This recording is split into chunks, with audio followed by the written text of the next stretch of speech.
Hello दोस्तों, आप सभी का हमारे यूट्यूब चैनल स्टडी आपके साथ में स्वागत है। आज हम लोग 24th of February to 28th of February तक के सारे इंपॉर्टेंट करंट अफेयर्स को डिस्कस करने वाले हैं। जैसा कि आप सभी को पता है, ये पूरी current affair series totally exam oriented है। इसका मतलब इस पूरी करंट अफेयर सीरीज में हम लोग सिर्फ और सिर्फ एग्जाम पर्सपेक्टिव से इंपॉर्टेंट करंट अफेयर्स को डिस्कस करने वाले हैं। यानी कि ये पूरी करंट अफेयर सीरीज एक क्रिस्पी मटेरियल है आपके लिए, यानी कि आप याद इसे आसानी से कर सकते हैं। इस पूरी करंट अफेयर सीरीज में हम लोग मध्य प्रदेश, इंडिया और वर्ल्ड की सारी इंपॉर्टेंट न्यूज को कवर कर रहे हैं।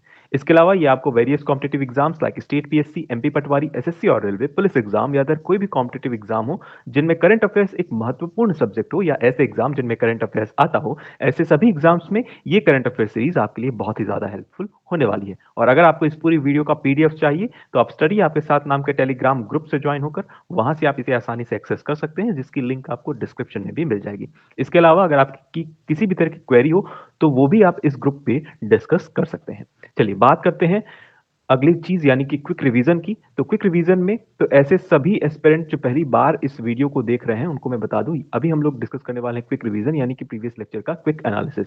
इसके अलावा अगर आप इस सेशन में लगातार बने रहते हैं तो बिल्कुल जाहिर सी बात है कि आपको चीजें समझ में आएंगी और साथ ही साथ आप इससे रिलेट करके आप आने वाले अपकमिंग एग्जाम्स में आप कुछ अच्छा या बेहतर प्रदर्शन कर पाएंगे। बात करते हैं क्विक रिवीजन की। तो क्विक रिवीजन में हमने फर्स्ट टॉपिक देखा था तुलसीदास बलराम, एक लेजेंडरी फुटबॉलर हैं जिनका रिसेंटली क्या हो गया है, निधन हो गया है। तो आपको ध्यान क्या रखना है, तुलसीदास बलराम, तुलसीदास बलराम जो कि क्या है, किस खेल से एसोसिएटेड है, तो ये फुटबॉलर हैं, यानी फुटबॉल से एसोसिएट करते हैं। इसके अलावा बाकी सारी डिटेल इंफॉर्मेशन आपको प्रीवियस वीडियो में मिल जाएगी। इसके अलावा हमने देखा था सेकंड न्यूज हमने देखी थी, सौराष्ट्र की टीम ने रिसेंटली बंगाल को हराकर रणजी ट्रॉफी का सेकंड टाइटल जीत लिया है। यानी रणजी ट्रॉफी 2022-23 का टाइटल 2022-23 का टाइटल किसने जीता है, तो सौराष्ट्र की टीम ने जीता है। अगर आपसे पूछ लिया जाए 2021-22 का टाइटल किसने जीता है, तो वो टाइटल जीता है मध्य प्रदेश की टीम ने। तो ऑलरेडी मैंने ये वाली बात आपको बताई थी, ठीक है। तो ये वाली बात आपको ध्यान रखनी है। तो सौराष्ट्र की टीम ने रिसेंटली क्या जीत लिया है, रणजी ट्रॉफी का टाइटल जीत लिया है, जो कि क्रिकेट से एसोसिएटेड एक प्रतिस्पर्धा है या टूर्नामेंट है। इसके अलावा हमने थर्ड न्यूज देखी थी कि इंडिया का first waste to hydrogen plant setup किया गया है पुणे में सेटअप किया जा रहा है। ठीक है, तो इंडिया का सबसे पहला पहला वेस्ट टू हाइड्रोजन प्लांट यानी कि एक हाइड्रोजन प्लांट इस्टेब्लिश किया जा रहा है, कहां, पुणे में सेटअप किया गया है। और ये प्लांट क्या करेगा, तो हाइड्रोजन का उत्पादन करेगा या हाइड्रोजन का प्रोडक्शन करने वाला है। ठीक है, कहा कैसे हाइड्रोजन मिलेगी हमें, तो वेस्ट का प्रॉपर ट्रीटमेंट करके हमें हाइड्रोजन गैस या हाइड्रोजन गैस मिलने वाली है। तो ये एक वेस्ट टू हाइड्रोजन प्लांट है जो कि सेटअप किया गया है पुणे में, ठीक है, जो कि इंडिया का अपने आप में पहला हाइड्रोजन प्लांट है। इसके अलावा गवर्नमेंट ने अपॉइंट किया है बीवीआर सुब्रमण्यम को as a new CEO of of NITI Aayog. तो इसके पहले अगर आपसे पूछ लिया जाए तो नीति आयोग के इसके पहले सीईओ कौन थे, तो परमेश्वरन अय्यर का नाम आपने सुना होगा, परमेश्वरन अय्यर का नाम सुना होगा। और अब करंट सीईओ कौन बन गए हैं, तो करंट सीईओ बन गए हमारे बीवीआर सुब्रमण्यम। ये वाली बात भी आपको ध्यान रखनी है। इसके अलावा इंडियन अमेरिकन नील मोहन जो कि यूट्यूब के नए सीईओ, अपने आप में बहुत गर्व की बात है, आपको पता है। तो इंडियन अमेरिकन नील मोहन बन गए हैं यूट्यूब के नए सीईओ यानी चीफ एग्जीक्यूटिव ऑफिसर। ये वाली बात भी हमने प्रीवियस लेक्चर में देखी थी। इसके अलावा मध्य प्रदेश से रिलेटेड हमने बात की थी, खजुराहो डांस फेस्टिवल का आयोजन खजुराहो में किया गया है। तो सारी चीजें हमने G20 कल्चर ग्रुप की मीटिंग भी डिस्कस की थी कि खजुराहो में हुई है रिसेंटली। तो ये सारी चीजें आपको ध्यान रखनी है, प्रीवियस वीडियो में आपको सारी डिटेल इंफॉर्मेशन मिल जाएगी। इसके अलावा मध्य प्रदेश की फर्स्ट श्री अन्न म्यूजियम के कहाँ स्थापित किया गया है, तो ये मध्य प्रदेश के सीधी जिले में स्थापित किया गया है। चलिए बात करते हैं आज के क्वेश्चन की। इसके अलावा हमने एक चीज और मिशन कर दी, यानी कि रीवा में नए नए एयरपोर्ट का इनॉग्रेशन किया गया है जो कि 240 करोड़ की लागत से बनाया जाने वाला है। ये वाली बात भी हमने डिस्कस की थी। चलिए बात करते हैं आज के करंट अफेयर्स की। तो आज के करंट अफेयर्स का फर्स्ट टॉपिक है, मुंबई का जो चर्चगेट रेलवे स्टेशन है उसका रीनेम किया जाएगा।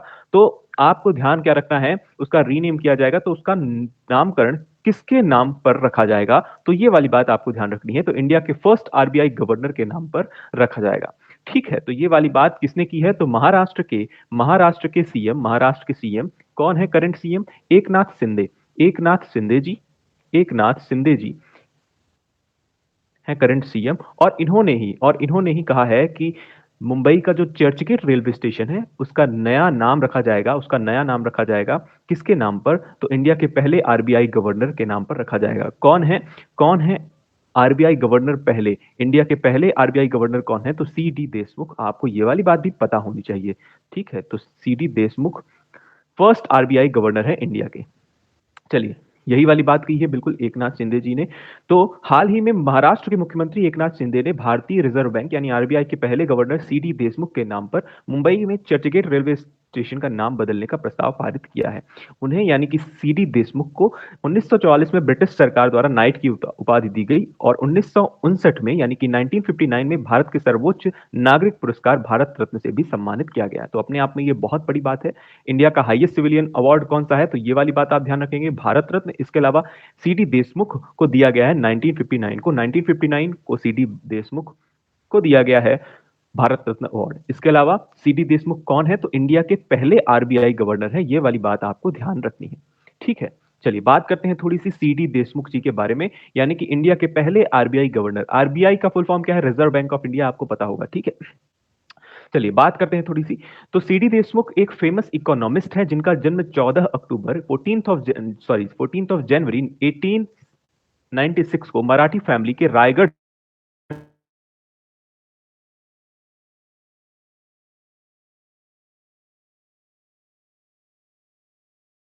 1943 में ब्रिटिश राज के तहत आरबीआई के पहले भारतीय गवर्नर बने।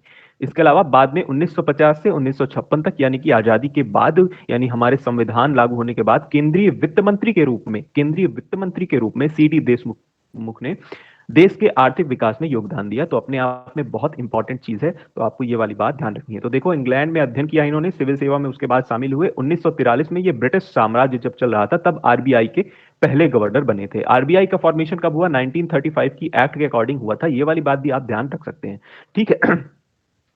तो ये वाली बातें आपको ध्यान रखनी है। चलिए बात करते हैं अगली चीज की। हमारा अगला टॉपिक है, यानी अगला क्वेश्चन है, वो है Rudraksh Patil wins gold in men's 10 metre air rifle in ISSF world cup 2023। अब मैं थोड़ी सी चीजें आपको रिवाइज करवाना चाहता हूं। वो क्या है, वो ये है कि आईएसएसएफ वर्ल्ड कप जो 2023 का है, अगर आप लगातार हमारी सीरीज से जुड़े हुए हैं तो आपको कुछ चीजें तो मध्य प्रदेश के रिलेटेड याद जरूर होंगी, जिनमें से एक प्रमुख प्लेयर का नाम आपको बिल्कुल याद होना चाहिए या रटा हुआ होना चाहिए, वो है ऐश्वर्य प्रताप सिंह तोमर। उनका नाम तो आप मध्य प्रदेश के पर्सपेक्टिव से बिल्कुल याद रखेंगे। क्या नाम है, ऐश्वर्य प्रताप सिंह तोमर। ये एक ऐश्वर्य प्रताप सिंह तोमर, ये है एक मैं इनकी बात नहीं कर रहा हूं अभी। ऐश्वर्य प्रताप सिंह तोमर एक शूटर है जिनका आईएसएसएफ वर्ल्ड कप में हर बार का रिकॉर्ड रहा है कि वो हर बार गोल्ड लाते हैं, यानी गोल्ड मेडल लाते हैं। तो अपने आप में ये बहुत बड़ी बात है, इस वजह से इनका नाम आपको नहीं भूलना है। इसके अलावा अगर बात करें अभी इस न्यूज के बारे में, तो Rudransh Patil wins gold medal men 10 metre air rifle, यानी एयर राइफल 10 मीटर में गोल्ड मेडल हासिल किया है। किसने, रुद्रांश पाटिल ने। तो अपने आप में ये न्यूज है। अभी रिसेंटली कहां ऑर्गेनाइज किया गया, तो ये इवेंट ऑर्गेनाइज किया गया कायरो इजिप्ट में। अब आपको पता होगा, अगर आप हमसे जुड़े हुए हैं तो आपने एक न्यूज जरूर सुनी होगी। हम रिवाइज करते हैं कि आईएसएसएफ वर्ल्ड कप हमने बताया था आपको 2023 का, कहां होने वाला है, मध्य प्रदेश के भोपाल शहर में होने वाला है। अगर आप जुड़े हुए हैं तो आप कुछ चीजें आसानी से समझ में आ रही होंगी। यानी हमने पहले बोला था, एक क्वेश्चन भी हमने किया था क्वेश्चन फॉर्मेट के फॉर्म में, कि आईएसएसएफ वर्ल्ड कप 2023 का कहां होने वाला है। हमने बोला था भोपाल में होने वाला है, लेकिन यहां पर हमने क्या बोला, यहां पर हमने बोला कि आईएसएसएफ 2023 वर्ल्ड कप कहां ऑर्गेनाइज किया गया, कायरो इजिप्ट में ऑर्गेनाइज किया गया। अब ये दोनों बातें आपस में कॉन्ट्रास्ट रखती हैं, यानी कॉन्ट्रास्ट करती हैं, अलग अलग बातें हैं।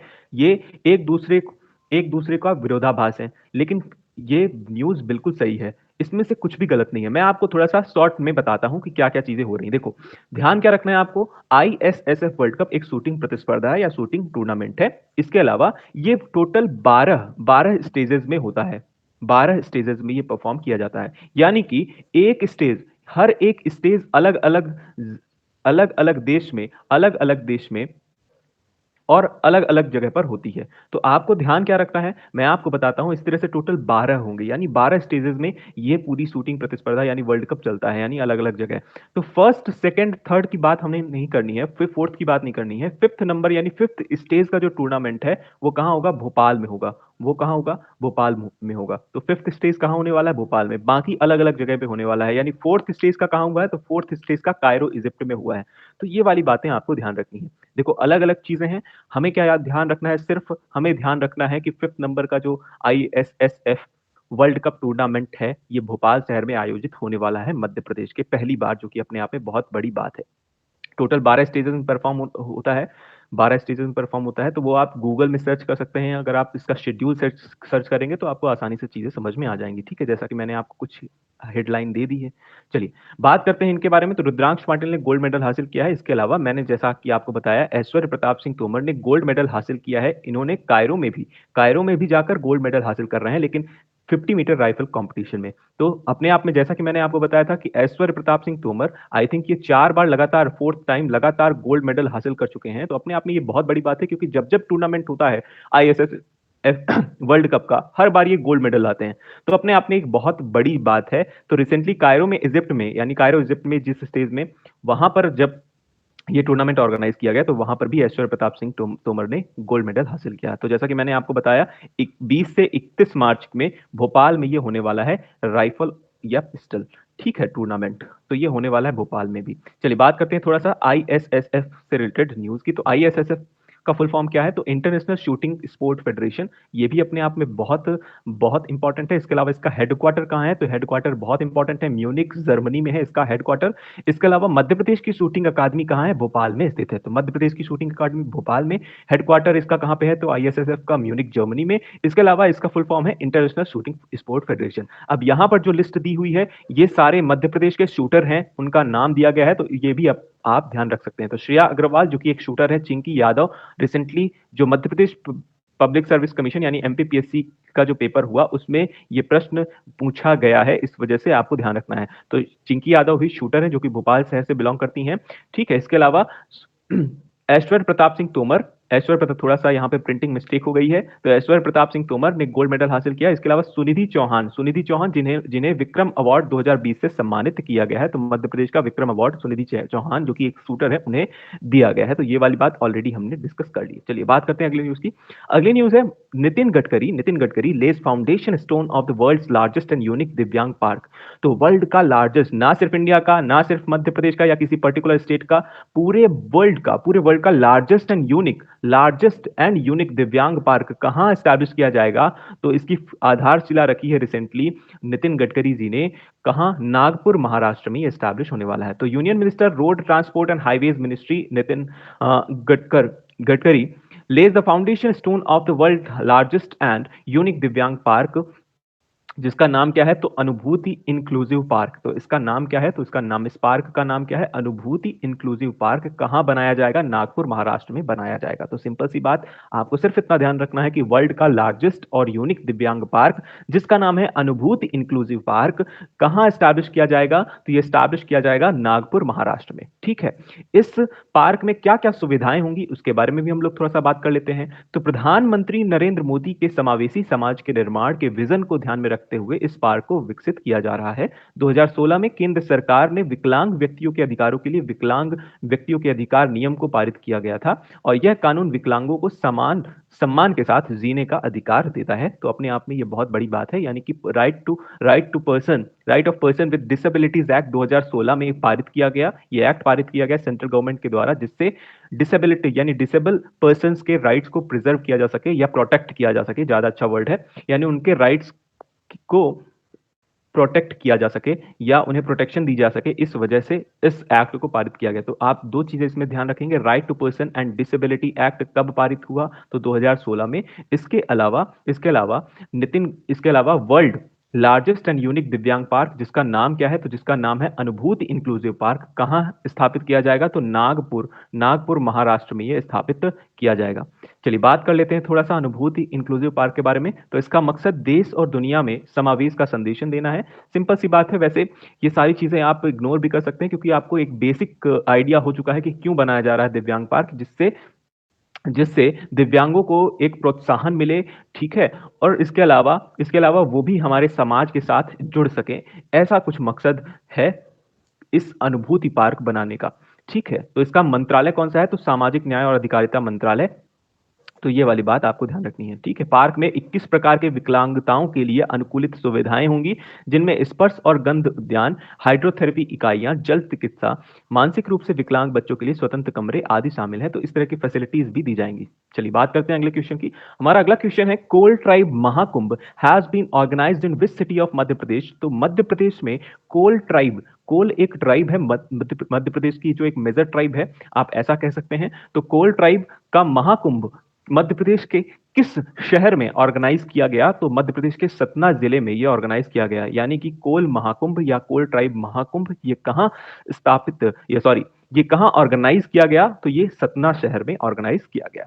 तो रिसेंटली आप देख सकते हैं कि इस इमेज में आपको शिवराज सिंह चौहान हमारे मुख्यमंत्री, इसके अलावा अमित जी देखने को मिल जाएंगे, जो कि क्या कर रहे हैं, इसका इनॉग्रेशन कर रहे हैं। इसके अलावा नेक्स्ट क्वेश्चन है हमारा, which state has got first rank in प्रधानमंत्री मातृ वंदना योजना? प्रधानमंत्री मातृ वंदना योजना ये अपने आप में बहुत इंपॉर्टेंट है, यानी मातृ शक्ति राष्ट्र शक्ति इसका ध्येय वाक्य है, और ये योजना सेंट्रल गवर्नमेंट के द्वारा लॉन्च की गई है। सेंट्रल गवर्नमेंट में किस मिनिस्ट्री के अंतर्गत ये आती है? तो ministry of women and child development के अंतर्गत ये योजना आती है। इसके अलावा मैं आपको बताऊं, कौन सा ऐसा राज्य है जिसकी फर्स्ट रैंक है प्रधानमंत्री मातृ वंदना योजना का सक्सेसफुल इंप्लीमेंटेशन करने में? यानी कौन सा ऐसा राज्य है जिसने प्रधानमंत्री मातृ वंदना योजना का सबसे जबरदस्त तरीके से इंप्लीमेंटेशन किया है? तो उस राज्य का नाम है मध्य प्रदेश। इस योजना के तहत क्या किया जाता है? तो प्रधानमंत्री मातृ वंदना योजना में प्रेग्नेंट वुमेन्स को 6,000 तक रुपए की 6,000 रुपए 6,000 रुपीज की आर्थिक सहायता प्रदान की जाती है। तो ये अपने आप में बहुत बड़ी बात है और बहुत बड़ी योजना है अपने आप में, सेंट्रल गवर्नमेंट के द्वारा जो चलाई जा रही है, उन्हें सशक्त बनाने के लिए, यानी महिलाओं को सशक्त बनाने के लिए ये योजना चलाई जा रही है। जब भी प्रेग्नेंट वुमेन को ये इसका लाभ मिलता है, और जब भी ऐसा होता है तो कई सारी स्टेजेस आती हैं, क्योंकि महिलाओं के साथ इस वजह से इस योजना की शुरुआत की गई है, कई डिफिकल्टीज आती हैं, उनको ध्यान में रखते हुए 6,000 रुपए की राशि प्रदान की जाती है सेंट्रल गवर्नमेंट के द्वारा। प्रधानमंत्री मातृ वंदना योजना, ये प्रेग्नेंट वुमेन को दिया जाता है ये राशि, ठीक है। इसके अलावा प्रधानमंत्री मातृ वंदना योजना को पहले क्या कहा जाता था? तो इसका पहले नाम था इंदिरा गांधी मातृत्व सहयोग योजना। तो इसका पहले नाम क्या था? तो पहले इसका नाम था इंदिरा गांधी मातृत्व सहयोग योजना, जो कि इंदिरा गांधी गवर्नमेंट के टाइम पर आई थी। Is a maternity benefit program run by the government of India. इसके अलावा इसे लॉन्च कब किया गया? तो इसे लॉन्च किया गया था 2010 में। तो 2010 में इसे लॉन्च किया गया। इसके अलावा 2017 में इसका रीनेम किया गया। अब रीनेम क्योंकि मोदी गवर्नमेंट आई, यानी कि मोदी जी की गवर्नमेंट आई, तब इसका नया नाम रखा गया, और उसका नया नाम क्या हो गया? प्रधानमंत्री मातृ वंदना योजना, ठीक है। ये स्कीम किसके अंतर्गत, किस मंत्रालय के अंतर्गत आती है? तो ministry of women and child development मंत्रालय के अंतर्गत आती है, ठीक है। तो ये वाली बातें आपको ध्यान रखनी है। तो स्पेशली आपको ध्यान रखना है ये राशि, इसके अलावा कब लॉन्च की गई है, ये वाली बात आप ध्यान रख सकते हैं। चलिए बात करते हैं अगली न्यूज की। अगली न्यूज है, Australia has won 6th women's T20 world cup title. तो ऑस्ट्रेलिया की टीम ने women's T20 world cup title recently जीत लिया है। इंडिया की टीम सेमीफाइनल में हार गई, इंडिया की टीम हार गई है। India lost in semifinal. तो सेमीफाइनल में इंडिया हार गई है। आपको पता होगा, अगर आप न्यूज देखते होंगे या पेपर पढ़ते होंगे, अगर नहीं भी पढ़ते हैं तो आपको यहां से इंफॉर्मेशन मिल गई। तो ऑस्ट्रेलिया रिसेंटली जीत गई है, छठवीं बार टाइटल जीत गई है वुमेन्स T20 वर्ल्ड कप का। तो अपने आप में ये बहुत बड़ी न्यूज है, आपको ध्यान रखना है। 6 बार ये टाइटल जीत चुकी है ऑस्ट्रेलिया की टीम। इसके अलावा कौन सा नेशन होस्ट कर रहा था ये वर्ल्ड कप को, यानी कि वुमेन्स T20 वर्ल्ड कप को कौन सा नेशन होस्ट कर रहा था? तो साउथ अफ्रीका होस्ट कर रहा था, और साउथ अफ्रीका रनर अप भी रहा है, यानी कि सेकंड रैंक किसकी रही है? साउथ अफ्रीका की रही है। यानी साउथ अफ्रीका से ही ऑस्ट्रेलिया की टीम भिड़ी थी और उनकी हार हुई, यानी साउथ अफ्रीका की हार हुई और ऑस्ट्रेलिया की टीम जीत गई। इसके अलावा वुमेन्स T20 वर्ल्ड कप अगला कहां होने वाला है? तो नेक्स्ट यानी 2024 का ये होने वाला है बांग्लादेश में। इसके अलावा 2026 का कहां होने वाला है? इंग्लैंड में। ये दोनों बातें अपने आप में बहुत इंपॉर्टेंट है, क्योंकि ये ऐसे प्रश्न अक्सर एग्जाम में पूछे जाते हैं। तो रिसेंटली किसने जीता है? तो ऑस्ट्रेलिया ने जीता है, सबसे ज्यादा बार जीता है, छह बार ये टाइटल हासिल कर चुकी है टीम। इसके अलावा रनर अप कौन रही है? तो साउथ अफ्रीका की टीम रनर अप रही है। तो ये वाली बातें आपको ध्यान रखनी है। नेक्स्ट है मध्य प्रदेश से रिलेटेड। मध्य प्रदेश के रोइंग अकादमी के प्रभाकर राजावत ने जीता स्वर्ण। तो थाईलैंड में आयोजित एशियन रोइंग चैंपियनशिप में मध्य प्रदेश के रोइंग अकादमी के Prabhakar Rajawat under 19 men's single sculls 2000 metre स्पर्धा में भारत का प्रतिनिधित्व करते हुए गोल्ड मेडल हासिल किया है। तो प्रभाकर राजावत, तो आपको ध्यान रखना है, प्रभाकर राजावत ने गोल्ड मेडल हासिल किया है रोइंग में, ठीक है। तो ये वाटर से रिलेटेड एक प्रतिस्पर्धा है, जैसा कि आपको इमेज में दिख भी रहा है। तो इस तरह से ये रेस ऑर्गेनाइज की जाती है। इसमें प्रभाकर राजावत ने स्वर्ण यानी कि गोल्ड मेडल हासिल किया है। इसके अलावा बात करें तो सुषमा सिद्धार्थ सिरूर, अपने आप में ये थोड़ी सी पुरानी न्यूज है लेकिन आपको ध्यान रखनी है। सुमा सिद्धार्थ सिरूर, ये इन्हें द्रोणाचार्य पुरस्कार से सम्मानित किया गया है। द्रोणाचार्य पुरस्कार किसे दिया जाता है? तो कोचेस को दिया जाता है। तो ध्यान रखना है आपको, कोच को दिया जाता है द्रोणाचार्य पुरस्कार। और ये किसे मिला है? तो सुमा सिद्धार्थ सिरूर को शूटिंग अकादमी में हाईएस्ट परफॉर्मेंस के लिए इन्हें द्रोणाचार्य पुरस्कार से सम्मानित किया गया है। तो शूटिंग अकादमी मध्य प्रदेश की कहां स्थित है? मैंने ऑलरेडी आपको अभी बताया, तो मध्य प्रदेश की शूटिंग अकादमी भोपाल में है। और यहां पर सबसे बढ़िया परफॉर्मेंस दिया है सुमा सिद्धार्थ सिरूर ने, इस वजह से इन्हें द्रोणाचार्य पुरस्कार से सम्मानित किया गया है। ठीक है, तो ये वाली बातें आपको ध्यान रखनी। नेक्स्ट है प्रैक्टिस क्वेश्चन। आपका फर्स्ट क्वेश्चन है, which team has won Ranji trophy 2022 and 23 title? तो कौन सी टीम रणजी ट्रॉफी 2022-23 टाइटल को जीता है? मध्य प्रदेश, सौराष्ट्र, मुंबई या दिल्ली? इसका जवाब आप कहां देंगे? कमेंट सेक्शन में देंगे। इसके अलावा नेक्स्ट क्वेश्चन हमारा, Aishwarya Pratap Singh a player associated with which sport?